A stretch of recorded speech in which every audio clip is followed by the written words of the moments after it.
João capítulo 6, versículo de número 1. Você que encontrou, diga: eu estou livre. Depois disso, partiu Jesus para o outro lado do mar da Galileia, que é o de Tiberíades. E grande multidão o seguia, porque via os sinais que operava sobre os enfermos. E Jesus subiu ao monte e assentou-se ali com seus discípulos. E a Páscoa, a festa dos judeus, estava próximo. Então Jesus levantou os olhos e, vendo que uma grande multidão vinha ter com ele, disse: Filipe, onde compraremos pão para este comeres? Mas dizia isto para o experimentar, porque ele bem sabia o que havia de fazer.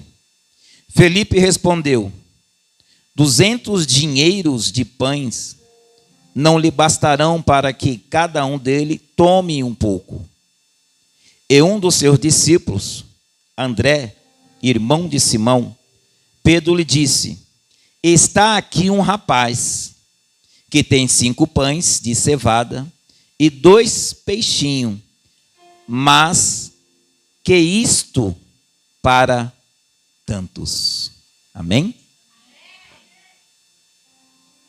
Aqui em João capítulo 6, versículo 1, está falando da multiplicação dos pães e dos peixes. O pão é um alimento mais barato. O pão sempre foi destinado aos pobres. A primeira vez que aparece um nome ou a palavra pão foi em Gênesis, capítulo 3, versículo 19.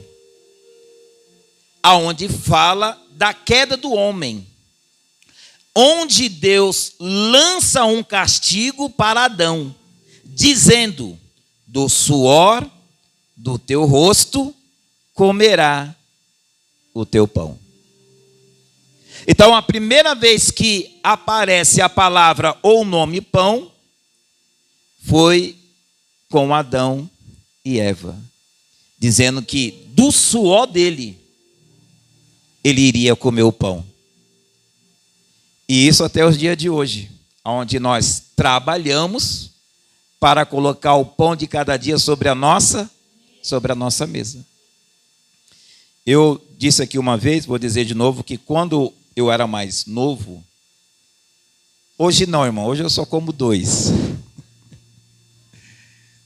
Mas antigamente, quando eu era mais novo, pão era um problema muito sério lá em casa. Porque a gente disputava para ver quem comia mais o pão.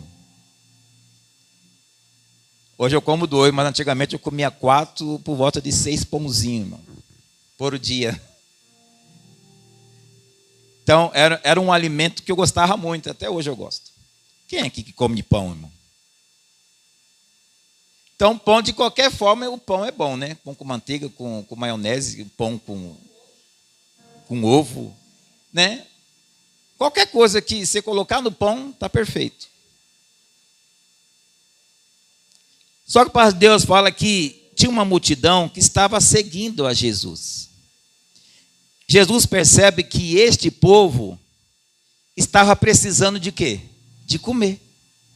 Ele percebe que esse povo estava com fome e que precisava de dar alimento para este povo. Nós temos um projeto aqui na nossa igreja onde nós levamos pão para quem tem fome, irmão. Nós saímos nas madrugadas e levamos as marmitex para os nossos moradores de rua, para os nossos irmãos em Cristo.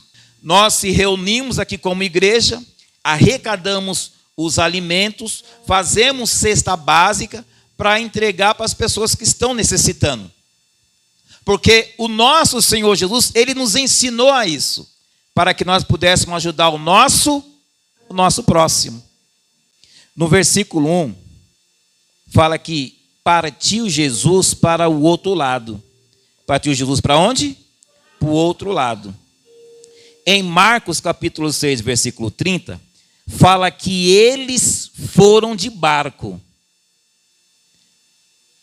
Porém, o povo, sabendo, correu a pé e chegaram primeiro. Então, para Deus está dizendo que Jesus, ele pega os discípulos e vai para o outro lado. E fala que eles vão de barco. Eles vão de quê? De barco. A multidão que estava ali com Jesus e os discípulos ficaram sabendo que Jesus ia para o outro lado. Para onde? Para o outro lado. O que eles fazem? Depois que eles ficaram sabendo, eles correm e correm a pé. E está dizendo que eles chegaram primeiro. Vamos analisar o texto, irmão. Quem é que vai chegar primeiro? Aquele que está no barco ou aquele que saiu correndo? É quem que está no barco. Olha o que eu entendo nessa palavra. Esse povo, eles não olharam a distância. Não olharam o quê? A distância. Esse povo não olhou o cansaço. Correr cansa ou não cansa, irmão? Para a nossa idade, irmão, de cabelo branco, até andar já cansa. Imagina correr. Misericórdia. Até andar nós já cansa, imagina correr. Então, esse povo não olhou o cansaço. Esse povo aqui, ele não olhou o tempo que poderia gastar. Eles só queriam chegar primeiro do que Jesus. E eles conseguiram sim ou não? Conseguiram. Sabe o que eu quero que vocês entendam nessa palavra? A necessidade não vai impedir você chegar no seu propósito. A necessidade que você tem, irmão, ela é tão grande que o cansaço não vai te impedir. A necessidade é tão grande que o tempo não vai te impedir. A necessidade é tão grande que a distância não vai fazer você desistir. Então não importa a distância, não importa se que vai ser cansaço ou não, não importa o tempo, porque a necessidade, irmão, que nós temos precisa de ser suprida, sim ou não? As pessoas, infelizmente, elas vão atrás de Jesus por causa da necessidade. E quando há uma necessidade, o cansaço não impede. Quando há uma necessidade, o tempo ou a hora não impede. Quando há uma necessidade, nada vai impedir essa pessoa estar na casa de Deus. Nada impede. Porque há uma necessidade. E quando não há necessidade, aí o cansaço já impede. Quando não há uma necessidade, aí o tempo já impede. Quando não há uma necessidade, a distância já impede. Então você percebe que a necessidade que está na sua vida não é para fazer você se afastar de Deus. Então, quando você estiver passando por alguma necessidade, você pode dizer, papai está me chamando. Quando você vê que a necessidade bateu na sua porta, você vai, meu pai está me chamando para me voltar rapidinho para a casa dele. Porque a necessidade ela vai fazer você ir até o encontro a Deus. Aí você fala, Senhor, por que eu estou passando por isso? Papai está chamando. Senhor, por que essa luta? Papai está chamando. Por que veio essas diversidades? Papai te chamando, irmão. Então Deus, ele faz o quê? Coloca uma necessidade para que você vença a chegar a Ele. Porque se você não tiver necessidade, você não procura Deus. Qual é a sua necessidade hoje, irmão? Deus, ele vai suprir cada uma delas. Porque por causa da necessidade vocês estão aqui nesta noite. Então, a gente não devemos questionar por que nós passamos por isso. Eu já cansei de perguntar, Senhor, por quê? Não adianta, Deus não responde. A pergunta é, Senhor, para quê? Se o porquê Ele não nos responde, vou começar a perguntar, Senhor, para que eu estou passando por isso? Para que essa luta? Para que esse vento sobre a minha casa? Para que eu estou vivendo isso? Jesus colocando a necessidade para que você possa chegar mais a Ele. Porque se Deus ele não coloca a necessidade, você vai se afastar da presença de Deus. Quantos vieram aqui por algum propósito? Talvez você veio pela saúde, vida financeira, vida conjugal, vida familiar e etc, etc, etc. Talvez você veio aqui por algum propósito, por causa de uma necessidade. Deus tem que visitar meu esposo, Deus tem que visitar o meu filho, Deus tem que visitar a minha saúde, Deus tem que visitar a minha área financeira, Deus tem que visitar a minha área conjugal. Então você veio por causa de uma necessidade, irmão. Então é por causa da necessidade que o Senhor Jesus tem atraído as pessoas para a presença dEle. Então se você estiver passando por algo, irmão, é porque Deus ele está te chamando para você ficar mais próximo dEle. Porque você está se distanciando. Então, quando vir as lutas, entenda, é Deus te chamando para você ficar mais próximo do altar, mais próximo da presença, mais próximo do Senhor. Vocês entenderam por que a necessidade há sobre as nossas vidas? É o próprio Deus te chamando. Então, esse povo aqui, eles não viram a distância, eles não viram o tempo, e muito menos eles não viram o cansaço. Eu trabalhei tanto hoje, hoje não vou não. Eu acho que eu vou ficar em casa, vou tomar um banho, vou colocar aqui um filme da Netflix, vou maratonar, é isso que fala? Vou ficar lá assistindo, mas logo ela lembra do quê? Ai meu Deus, e a necessidade? Eu não queria ir, mas a necessidade me chama. Então você vai chegar do seu trabalho e você vai estar cansado. A vontade será muito grande para você não vir para a casa do Senhor. Mas Deus vai falar assim, e a necessidade, como é que fica? Como vai ser resolvida a necessidade se você não vir até mim? Então Jesus está dizendo que no momento que você estiver mais cansado, é o momento que Deus está te chamando para você vir para a casa dele. Aí aqui está dizendo, e eles não olharam para o tempo. Talvez você fale assim, meu Deus, mas eu cheguei tão tarde hoje, acho que papai vai entender, porque... Não, logo ele vai lembrar, não, nem que eu chego lá no amém, nem que eu chego lá no Pai Nosso, mas a necessidade me chama. Você compreende que nada pode te impedir, irmão? Se você tem uma necessidade, não é o seu vizinho que tem que buscar por você, irmão. Se você tem uma necessidade, não é o seu amigo da direita e nem da esquerda. Se você tem uma necessidade, não é um parente, você vai lá para resolver a minha necessidade. Não, é você que tem que vir. Hoje, nas empresas, está terceirizando tudo, não é? Tudo está terceirizando. Aí as pessoas estão querendo fazer o quê, pastora? Estão querendo terceirizar. Ela joga a necessidade dela, que precisa de resolvida, coloca na mão de outra pessoa. Fala, ora por mim. É o tal do crente 6 horas. Ora por mim. Quando você for no monte, leva o nome da minha família. Está fazendo o quê? Está terceirizando, passando a responsabilidade para outra pessoa. Mas Jesus ele está dizendo que a necessidade que há sobre a sua vida é você que tem que vir. Deus ele está te chamando para que essa necessidade Jesus possa fazer alguma coisa, irmão. Então, pastor, não tem como terceirizar? Não, não tem como.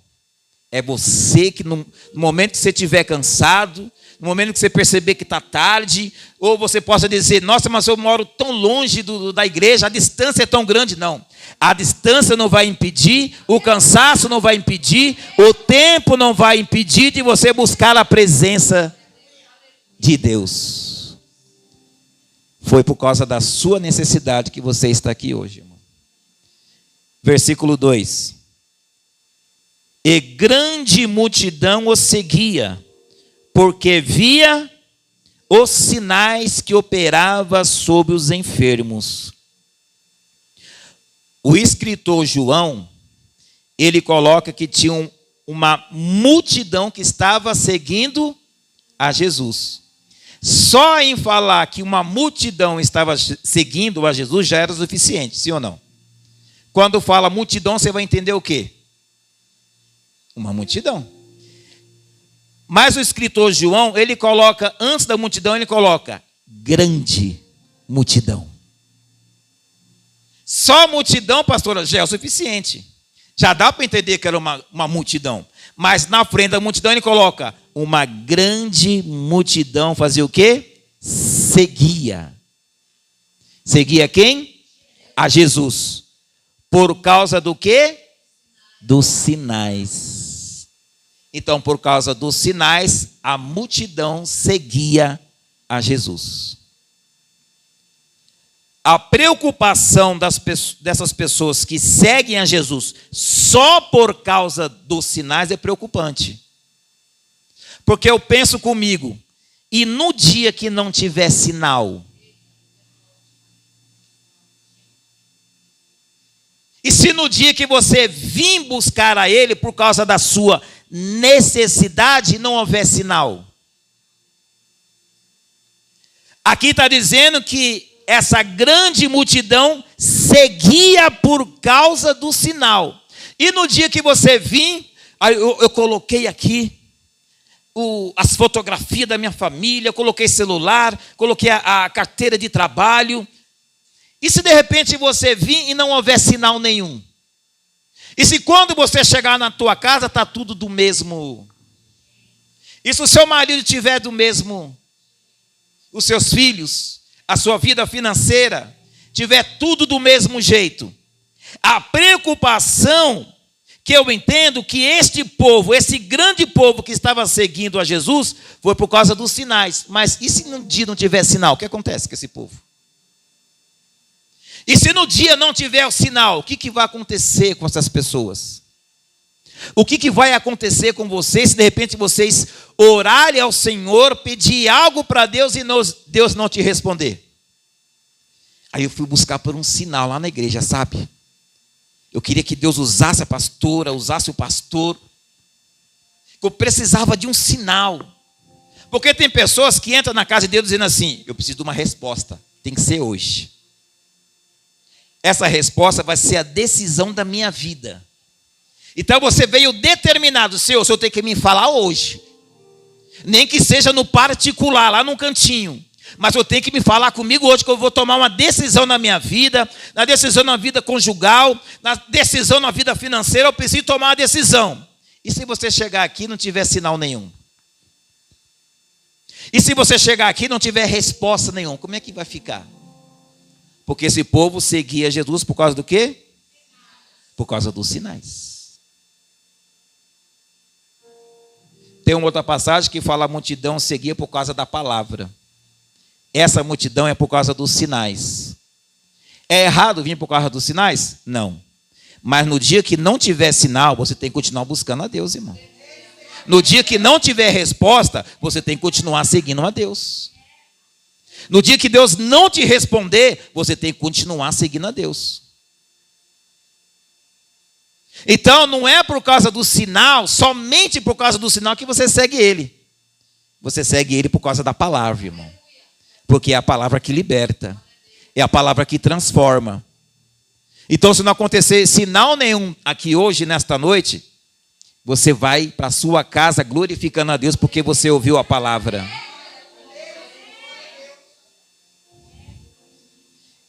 E grande multidão seguia porque via os sinais que operava sobre os enfermos. Fala, seguiam. Misericórdia. Dessa maneira você não está seguindo ninguém, irmão. Fala, seguiam. Fala de novo, seguiam. Vocês entendem o significado da palavra seguir, irmão? Vai, pastor, lá na frente. O que eu estou fazendo? Seguindo a quem? A pastora. Então, o significado de seguir, você está acompanhando alguém, você está indo atrás de alguém. Se essa pessoa que você está seguindo for para a direita, para onde você vai? E se ela for para a esquerda, para onde você vai? E se essa pessoa for para frente? E se ela parar? Então você está seguindo esta pessoa. Aonde ela for, você vai. Mas tem pessoa, Jesus virou para a direita e ela vira para... Está seguindo a Jesus? Não.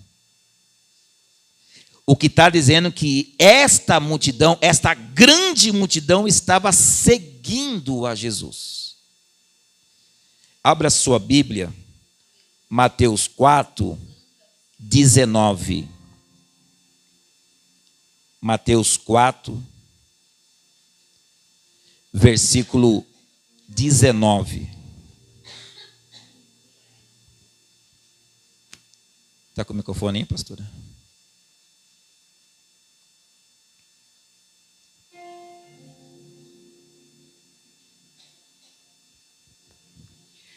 E disse-lhe: vinde após a mim, e vos farei pescadores de homens.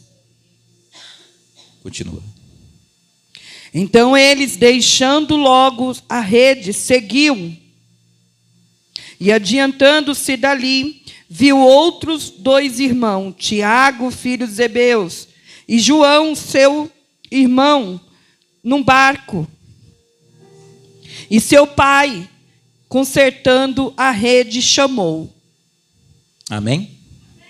O que está dizendo aí?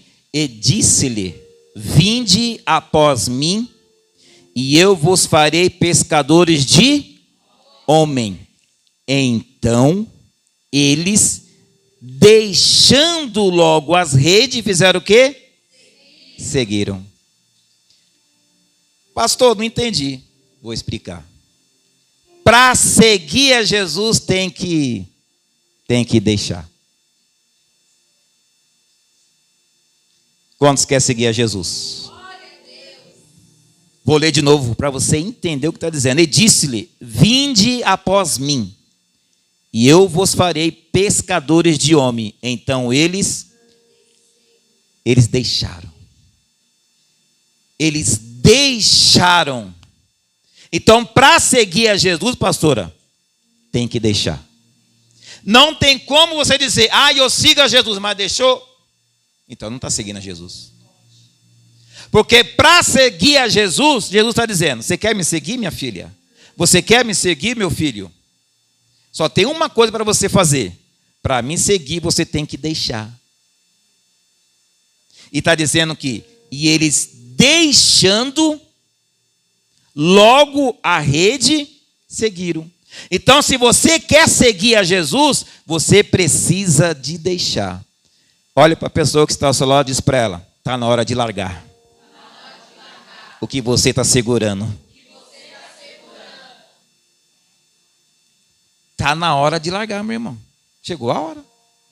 Não, pastor, mas como é que eu vou largar? Não posso. Não, Jesus está dizendo: quer me seguir, minha filha? Tem que deixar. Quer seguir? Então tem que largar. Chegou a hora de largar o que você está segurando tanto, irmão. Talvez você está aí resistindo. Jesus já me falou que eu tenho que deixar. Jesus já falou que tem que largar. Jesus já falou que tem que abandonar. Jesus já falou para mim sair dessa situação. E você fica retrucando contra Deus. E Jesus está dizendo: minha filha, para mim seguir, tem que deixar.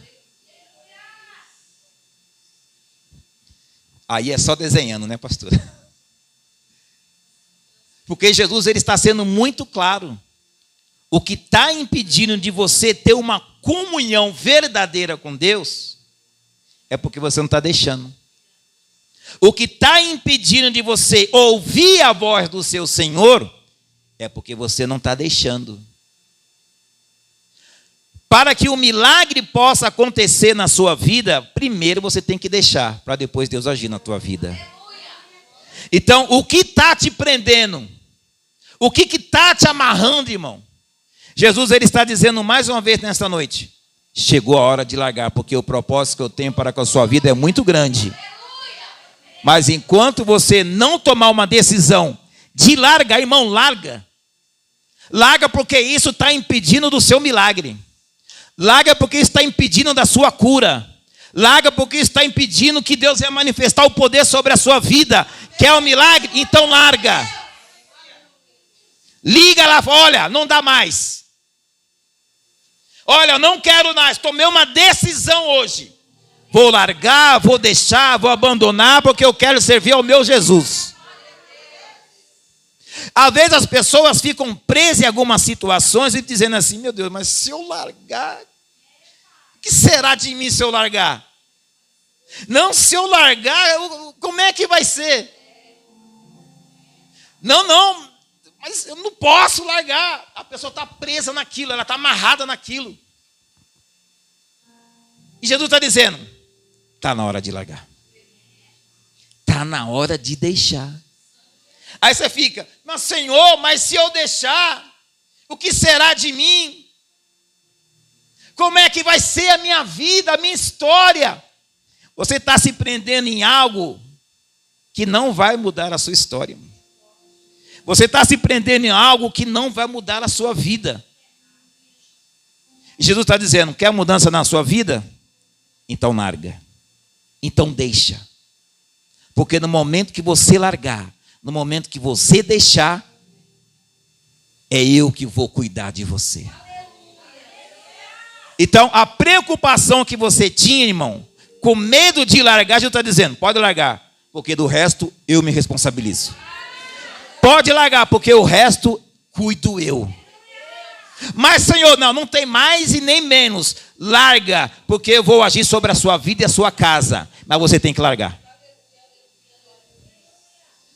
Olhe para a pessoa que está ao seu lado, muito educadamente, com um sorriso no rosto, e fala: você ouviu o papai falar?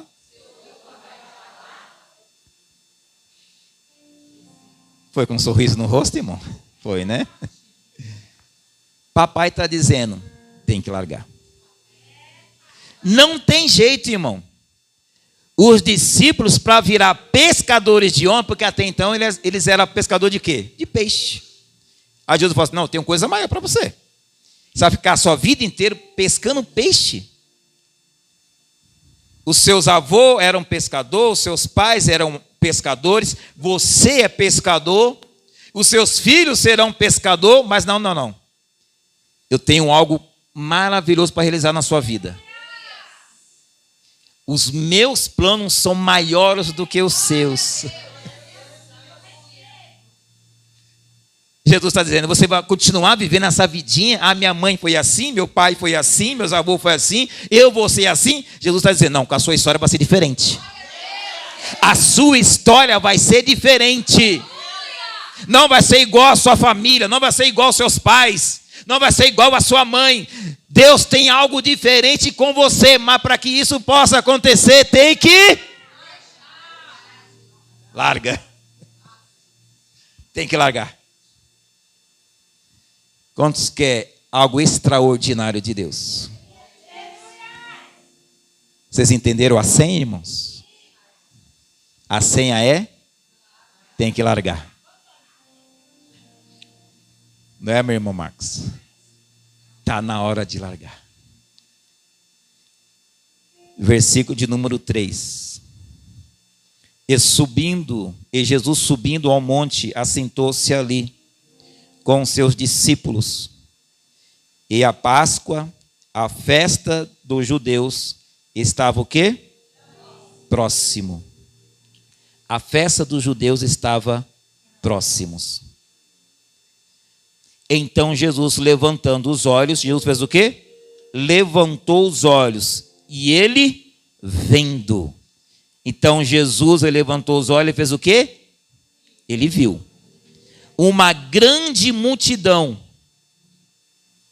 vinha ter com ele e disse a Felipe: onde compraremos pão para estes de comer? Versículo 6. Mas dizia isto para o experimentar, porque ele bem sabia o que havia de fazer. Tem momento da nossa vida que nós não sabemos o que nós vamos fazer. Quantos já sentiu essa sensação? De repente chegar uma situação e falar assim, eu não sei o que vou fazer mais. Eu não sei o que eu faço mais. Tudo que era para mim fazer, eu já fiz, eu não sei mais o que fazer. O que eu faço agora? Então você fica ali em cima do muro, falando, eu não sei, mas eu não sei se eu vou para a direita, eu não sei se eu vou para a esquerda, eu não sei se eu continuo, não sei se eu paro. Você não sabe mais o que fazer. E Jesus, ele pergunta para Felipe, onde compraremos pão para esses de comerem? Sabe o que Jesus estava querendo mostrar ali? O coração daquele homem. Ele queria que o coração daquele homem se manifestasse. E manifesta quando nós falamos. O que está no coração. Então, Jesus chega diante de Felipe e pergunta, onde compraremos pão para de comerdes? Mas Jesus, ele estava experimentando a ele. Porque Jesus sabia o que tinha que fazer. Meu irmão, não perturbe o seu coração. Deus, ele sabe o que vai fazer. Aleluia.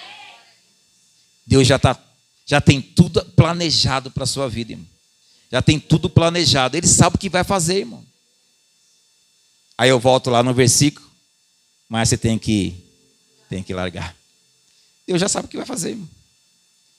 Deus está no controle de tudo. Deus está no controle da sua vida. Deus está no controle da sua família, da tua casa. Deus está no controle de tudo, irmão. Só resta você largar para poder seguir a Ele. Tem uma passagem que fala, pega a sua cruz. Aí a pessoa pensa, né, pastora? Aí é para largar? Nossa, que bênção, né? Vou largar minhas dívidas que eu tenho. Vou largar o aluguel que eu pago todo mês. Né? Aí já pensei, vou largar. Eu vou largar ele. Eu vou largar ele, vou. Ele é o primeiro da lista que eu vou largar. Aí a pessoa já começa a pensar um monte de coisa, né? Mas Deus está dizendo, tome a sua cruz, minha filha. Tome a sua cruz e me siga. Jesus não está mandando você largar a sua família. Jesus não está mandando você largar o seu esposo, a sua esposa. Jesus não está mandando você largar os seus filhos, irmão. Jesus está mandando, pega a sua cruz, minha filha. Vem comigo. Pastor, mas a cruz é pesada. Até o próprio Jesus, irmão, ele carregou a cruz. E a cruz foi pesada ou não foi para Jesus? Foi, irmão. Num certo período da caminhada de Jesus, ele caiu com cruz e tudo, irmão. Porque a cruz era pesada. Aí veio Simão Cirineu e o ajudou a carregar a cruz. Olhe para a pessoa que está, só diga para ela, está chegando ajuda. Está chegando ajuda. Aí você fala, papai, manda logo, porque está pesada essa cruz. Eu estou precisando de ajuda para ontem. Então, se o próprio Jesus, ele sentiu o peso da cruz, e aquela cruz caiu sobre ele, veio Simão Cirineu e ajudou ele a carregar a cruz. Então, significa que você não vai carregar a cruz sozinho, irmão.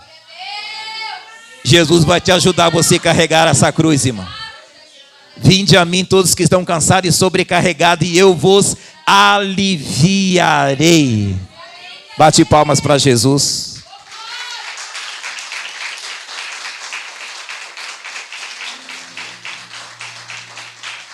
João capítulo 20, 29.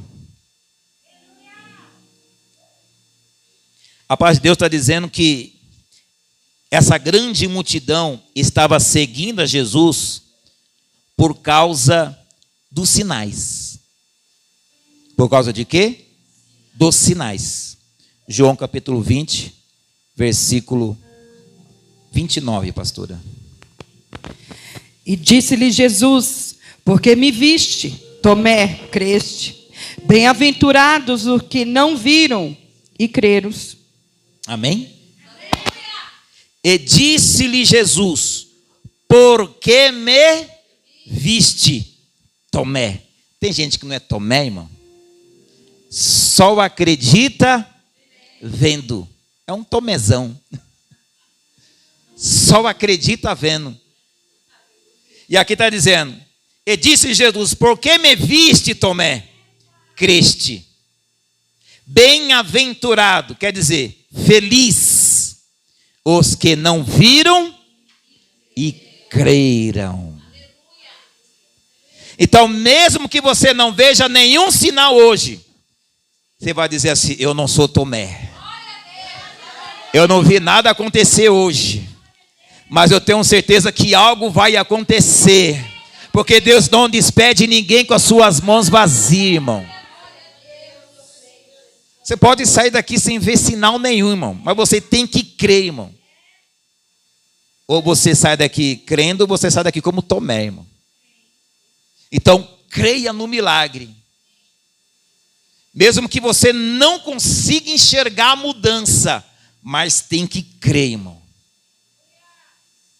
Mesmo que você não consiga enxergar que a tempestade passou, mas creia que uma hora a tempestade vai passar, irmão.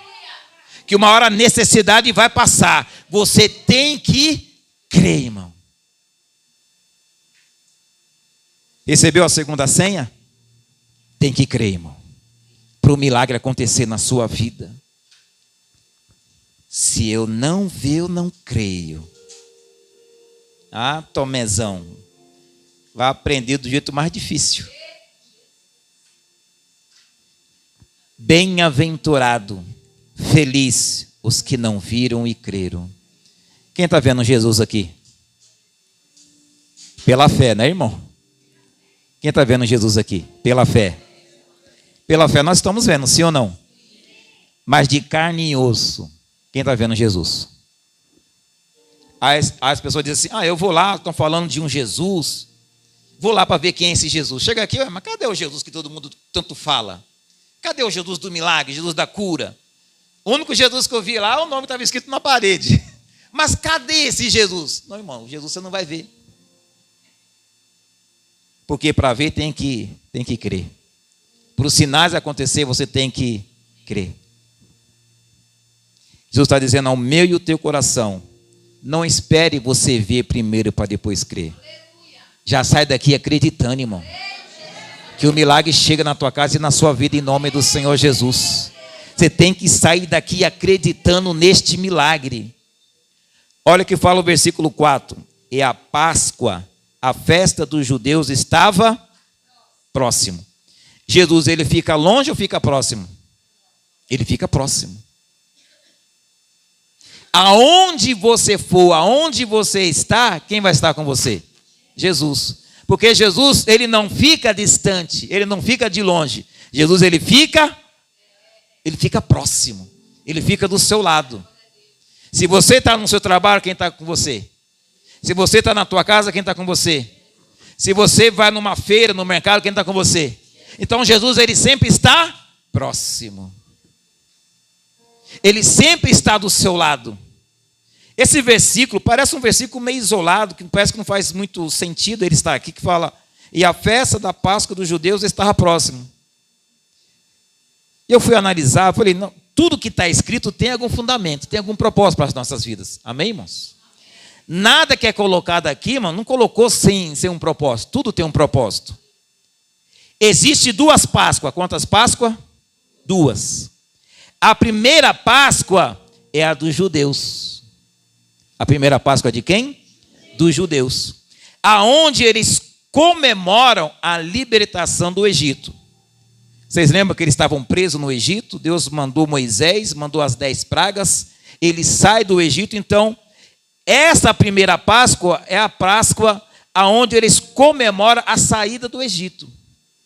Mas a segunda Páscoa que nós adoramos, a segunda Páscoa que nós comemoramos, é a Páscoa de Cristo. onde nós celebramos a ressurreição dele. Nós celebramos a ressurreição. Então não tem nada a ver com o ovo de Páscoa.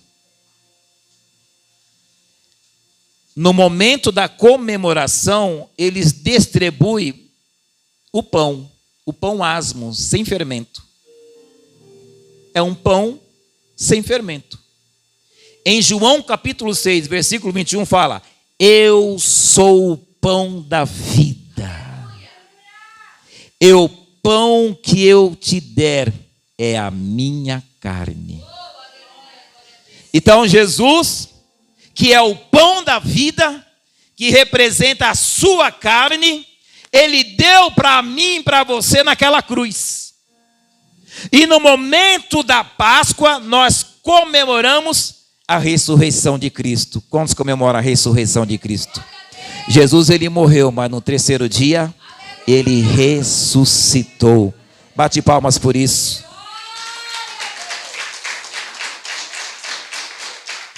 Em Ezequiel, capítulo 37, versículo 3, fala assim, ó. Ele me perguntou: acaso pode esses ossos reviver? Respondeu o Senhor Jeová: tu sabes. Jesus, ele faz essa mesma pergunta para Felipe: aonde nós compraremos pão? Aí ele já começa a questionar, né? Senhor, nem 200 denários vou poder comprar tanto pão para dar para essa multidão. Aqui em Ezequiel, ele foi mais inteligente na resposta. Jesus perguntou, e ele me perguntou: acaso pode esses ossos reviver? Respondeu ele: Senhor Jeová, tu que sabe. Então, no coração de Felipe, entrou ali um questionamento. No coração de Felipe, entrou ali uma murmuração. Se eu tiver 200 denários, não vou conseguir alimentar esse povo todo. Felipe, ele estava com seus olhos terrenos. Felipe, os olhos deles eram olhos naturais. Ele estava olhando para a dificuldade, ele estava olhando para o problema. Ele estava olhando para as lutas. Mas Deus está dizendo que em Ezequiel 37, ele respondeu: tu que sabes, Senhor. Ele colocou a confiança em Deus, irmão. Ele estava querendo dizer: Senhor, com os meus olhos, esses ossos não podem reviverem. Esses ossos não podem se tornar um grande exército. Mas tu que sabe. Sabe o que ele quis dizer? É o Senhor que manda, é o Senhor que desmanda, é o Senhor que dá vida, é o Senhor que dá a morte, é o Senhor que ressuscita, é o Senhor que cura, é o Senhor que liberta. Tu que sabe, Senhor. O Senhor quer ressuscitar os mortos? O Senhor quer dar vida a esses ossos? Tu que sabe. Então, Felipe, ele estava com seus olhos terrenos. Mas Ezequiel fala que ele estava com seus olhos no céu, irmão. Você percebe que os olhos vai identificar se você tem fé ou não? A sua resposta vai identificar a sua fé ou se você não tem fé? Você crê, irmã, que vai ser curada? Não sei, pastor. Você crê que Deus pode mudar o seu casamento? Não sei não, hein, pastor. Meu marido é uma prova. A sua fala vai demonstrar se você tem fé ou não. Mas Deus fala que tem um homem que diz: Senhor, eu sei que o Senhor cura, mas me ajuda na minha incredulidade. Então é as suas palavras que vai identificar se você tem fé ou não, irmão. Você crê, irmão? Eu creio, está ligado, em nome de Jesus. Eu tomo posse da minha vitória. As pessoas falam assim: você toma posse da vitória? Minha irmã, você viu a dívida que você está tendo aí? Você viu as contas que você... É um absurdo, você está devendo para Deus e o mundo. Não, eu creio, Deus vai mudar a minha história. Deus vai mudar a minha vida.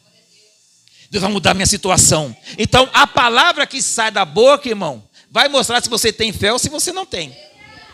Aí a pessoa sai daqui: não, eu creio na minha vitória. Aí chega no meio da rua: eu não sei, viu? Eu falei que eu cria, mas... Aí quando você entra em casa, dá de cara com fulano: acho que não, viu? Eu falei que Deus ia mudar, mas olha, misericórdia. Não adianta, irmão. Você tem que ficar firme na tua palavra, irmão. Se coloque em pé. Irmão.